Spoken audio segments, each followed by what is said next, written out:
Guys, ito po si Kion at welcome back dito sa aking channel. This is Kion's World. So yan, kung may narinig kayong tunog ng ulan sa likod, at umuulan po ngayon as we do this recording. So, yeah. So ang segment natin ngayon ay pinamagatang The Hallyu World. So December 1, 2021. Isinilang ang isang girl group na napakaganda, napakatalentado, at ngayon bringing waves in the K-pop scene. But first of all, nagsimula ang lahat ng kwentong ito April 29, 2021. IZ*ONE, one of the most promising girl groups composing of 12 members. Nagpaalam po sila sa K-pop industry, ending their contract with Starship Entertainment and Off the Record Productions. At dahil po doon, nagkanya-kanya po ang members ng IZ*ONE. At dalawa sa kanila ang napunta sa grupong i-feature natin ngayon. Yes, this is the 3rd year anniversary of one of the most prolific girl groups here in the K-pop scene. Ito po ang tungkol sa IVE.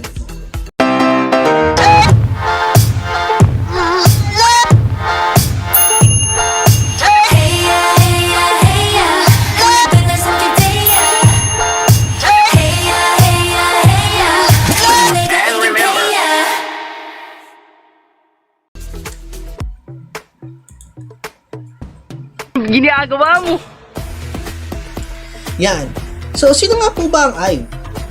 Ang IVE ay isang 6-member group na pinocompose po nila Eugene, Lisa, Wonyoung, Liz, Ray, and Gaon. Sila pong anim ay tinatawag na prom queens mula po sa kanilang mga previous iterations o previous albums. So far, meron po silang, if I'm not mistaken, 8 songs na nasa YouTube ngayon at meron po silang several albums na rin in across 3 years. Meron po silang mga kanta in Japanese and in Korean. Of course, Korean dahil K-pop nga. And also, since sila po ay may mga Japanese members, meron din po silang Japanese songs. And right now, they most of the time collaborated with Coca-Cola and Pepsi para po sa mga music videos po nila from the past years. One of the most iconic and one of the most beloved girl groups in Korea and in parts of the world na rin. Ako personally, I love IVE because andyan po si Wonyoung. Wonyoung is the reason I followed IVE, is my bias since IZ*ONE. And again, for those who don't know, kung kayo po ay nakikinig, nag-i-stan, may bias po kayo sa IVE, you are called dives.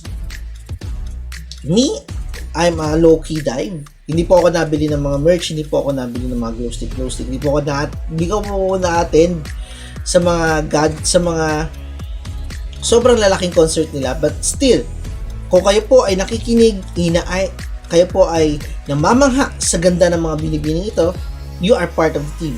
One of the unique things about IVE is that most of them is very, very tall. If I'm standing right here right now, kung ako po ay natayo, I am standing 5'5".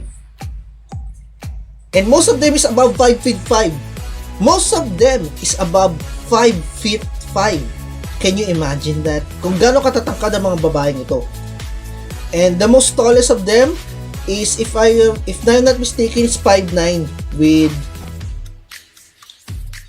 apparently the longest of them is Eugene with 5'9". And now, yan ngayon po, ano po ang concept nila? Concept po nila is what we call, still part of the Y2K concept, pero in a way na they are the expensive princess, or they are called the expensive princess or the elegant princess team.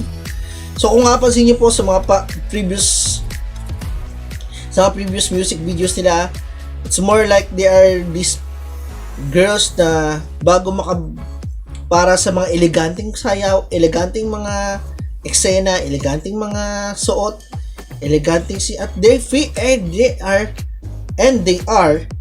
feel like so sophisticated for a girl group of 6. Right now, IVE is currently nag-work sa kanilang susunod na album.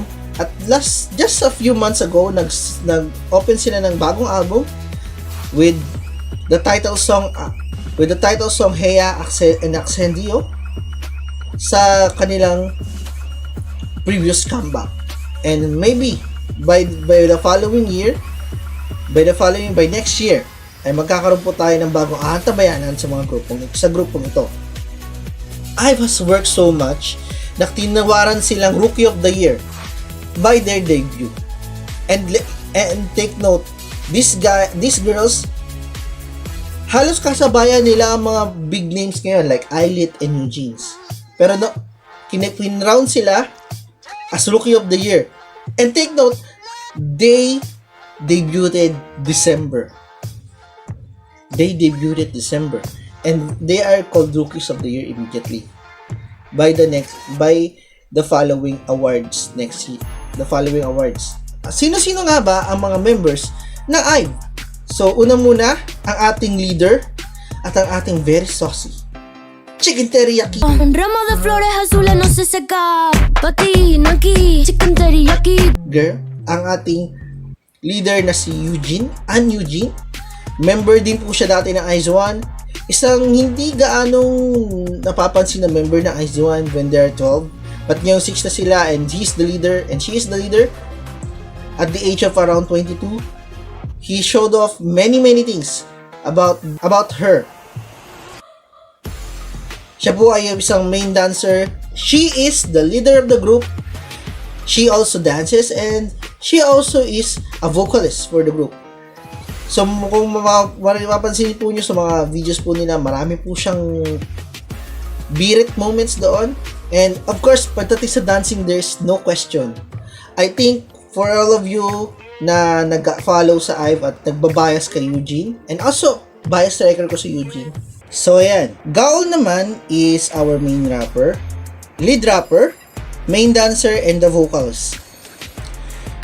So kung napansin po ninyo, si Gaul po ay isa sa mga girl members o isa sa mga members ng IVE na sumikat po during the Love Dive era.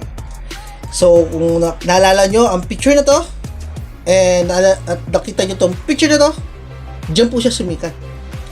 Diyan po maraming nag-stand po sa kanya. And actually, first bias record ko po si Gaul. Dati po si Wonyong ang binabias ko, but then nung nakita ko si Gaul na po ang binabias ko, and then nung nakita ko kung gaano kagaling sumayaw si Eugene, ay gaano siya kaganda sumayaw, ay siya na po ang stan ko. Siya na po yung bias ko, si Eugene na. And yan. Also, we have Ray, the Japanese member. She is the main rapper and the sub vocals. Sorry na po, madalas po kasi lalaki kasama ko. Sorry na. And then, Wonyong is the main vocals, the dancer, and the visual of the team. Siguro naman, obvious naman, di ba? Sobrang ganda ng babaeng mo. Sobrang ganda. Yeah. And also, Liz. Liz is the main vocalist of the group. Isa sa mga bagay na napansin ko kay Liz in 3 years is slowly blooming, late bloomer. At ngayon po with her visuals right now, she is in contention over the whole visual prowess of IVE. And also, I'm not going to lie.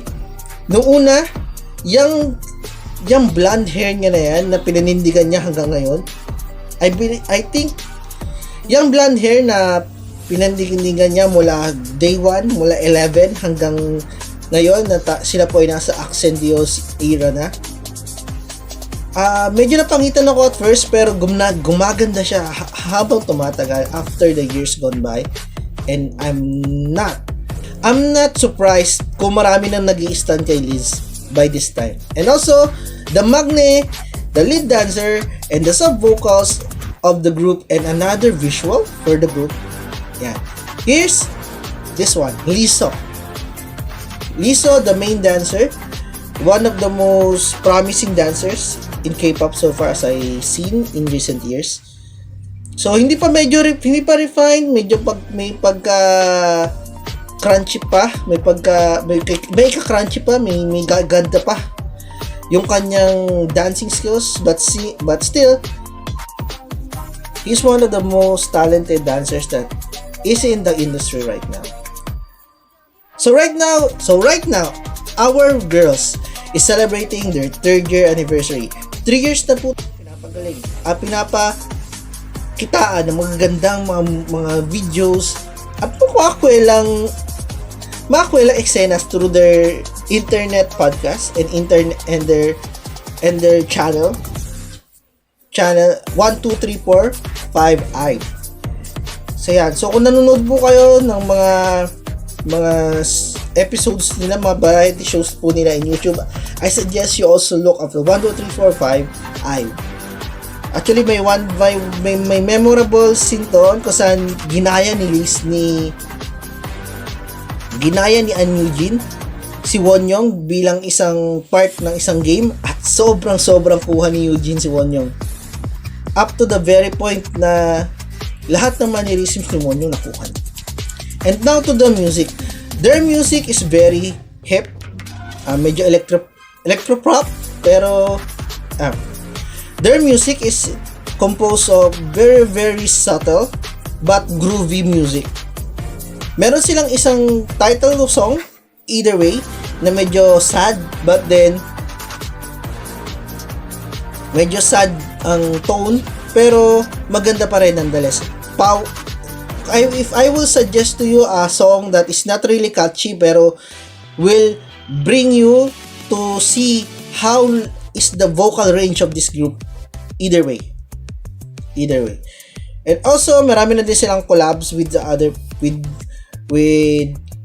various artists like David Guetta recently, Supernova Love, and also the All Night with Sawati. Yan.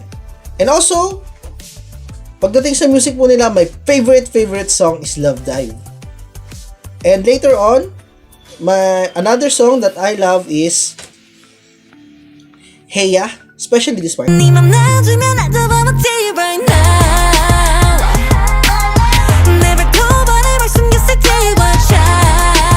Huwag yun ang tanongin kung bakit lalaki ako eh. I'm a boy. Lalaki ako. I'm a fanboy. Kaya yan ang gusto kong part. And also, pagdating naman sa mga recent events nila, I love the last performance nila I love their performance in The Mama 2024 dahil binigyan nila ng storya at lore yung isa sa mga song nila, which is Axendio.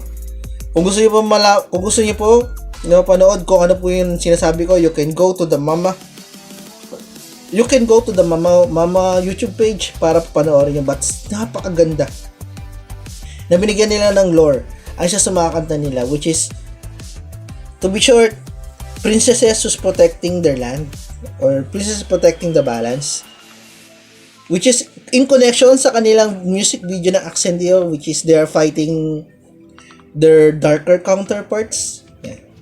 And in the bottom line, nakikita po natin ang evolution ng grupong ito from the cutie pie, elegant princess to this more Y2K, liberated, celebrated woman of the Y2K era. So napakaganda po ng pwedeng ibigay sa inyo ng IVE. If you didn't stand IVE right now, kung hindi pa kayo dives, or you just wanna try for a trial pack of being a dive, you can go to their channel and follow their music. I can tell you, it is all worth it. So yun lang po, at magkakaroon po tayo ng maraming K-pop group showcases. So congratulations for your third year IVE, and kayo po ang una kong feature dito sa segment na to na pinangalan ng My Hallyu World. So this is me, I am Kion, at yun lang po, tapos na. Sana na-enjoy nyo yung video. So, layas na.